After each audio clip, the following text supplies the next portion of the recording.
Yes, what's up, ladies and gentlemen? This is Warzone Jones coming right back at you. UFC 156 review. Now, I gotta say, as far as the show overall, it was an okay show. That's my opinion. That's how I feel. I feel like the show was just okay. It was just an okay night of fights. Not terrible, but at the same time, nowhere near close to great. But the two main event fights I thought were, they were pretty good. They were decent fights. But the rest of the fights were either just okay, bad, or just really, really quick. For example, Sean Jordan versus Pat Barry. I'm telling you, that was quick, like really, really quick. I think the fight lasted a couple of seconds. Sean Jordan knocked out Pat Barry very, very quick, so Pat Barry got knocked out again. How many times is Pat Barry going to get knocked out before they kick him out of the UFC? We can only wait and see. The next fight, we had a women's fight.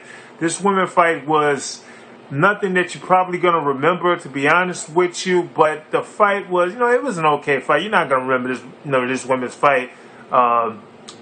Get my notes here so I can remember their names. Gotta get my notes so I can remember their names. Rosie Saxton versus Alexis Davis. The fight was okay. Your winner was Alexis Davis. Alexis Davis almost actually finished the fight, but she wasn't able to actually finish the fight. She had a triangle in the first round, but she wasn't able to actually get the submission done. So that whole first round, Rosie, she was in a triangle pretty much the whole time. She was in a triangle a long time. But Alexis Davis, at the end of the night of that fight, she was the winner. So she moves up the women's ranks. Next, we had a fight that was boring as hell, not even really worth mentioning. But, matter of fact, the fight was so damn boring. The winner of the fight, what was his name? I can't even think of his name. See, he's not really even worth mentioning because this fight was that damn boring. So let me get my notes again. Jimbo, it was his name. Jimbo. So what, man? Like, your fight sucked. I don't even care that you apologize. Like, this guy literally apologized. I guess that's the least he can do for putting on a terrible performance. That fight sucked. Jimbo was the winner of that sucky-ass fight. Moving on. Next, we had the co-main event. You have Roy Nelson versus Stipe Miocic. And let me tell you something. I don't know what the hell happened to Roy Nelson in this fight. Roy Nelson tired out very, very quickly. He tired out in the first round. He didn't look like the old Roy. He damn sure didn't look like that last Roy Nelson that had knocked out Check Congo. He didn't look like that Roy. Roy Nelson tired out within the first round. And let me tell you something. It doesn't matter how good you are, how fast you are, how strong you are, how skilled you are. If you do not have the stamina to showcase your skills, to showcase how strong you are, it doesn't matter. You are going to lose, literally. And that's how it is in any sport. I'm telling you, if you don't have the stamina to showcase your abilities, you're done.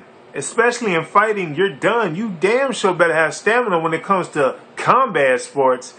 And Roy Nelson lost. Man, I wanted Roy Nelson to win because I am a big fan of Roy Nelson. I like big country. But at the same time, Stipe Miocic, he looked it good. That was probably the best he ever looked, his biggest win. So congratulations, Stipe. We'll see where you go from here. We'll see where Roy Nelson goes from here because apparently that's his last fight.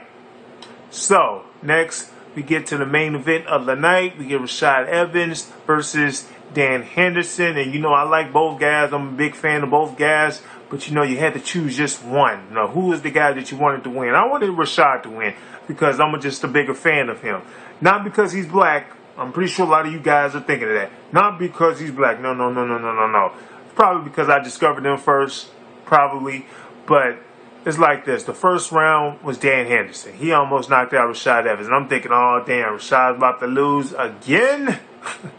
But in the second round, Rashad was able to actually win this round. He didn't really do too much, but he did enough where it looked like, he was the busier guy.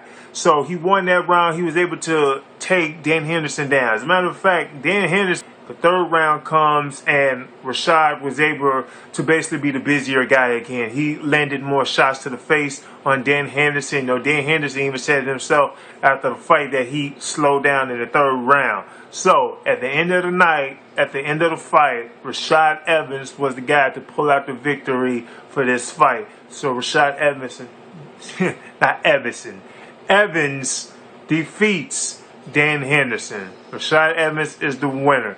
So, whether Rashad lost that fight or not, I guess he got it back. I still seen him look better, but he did win this fight. So this fight wasn't great. It wasn't bad. It was an okay fight. It was a decent fight. I would say order it if you want to.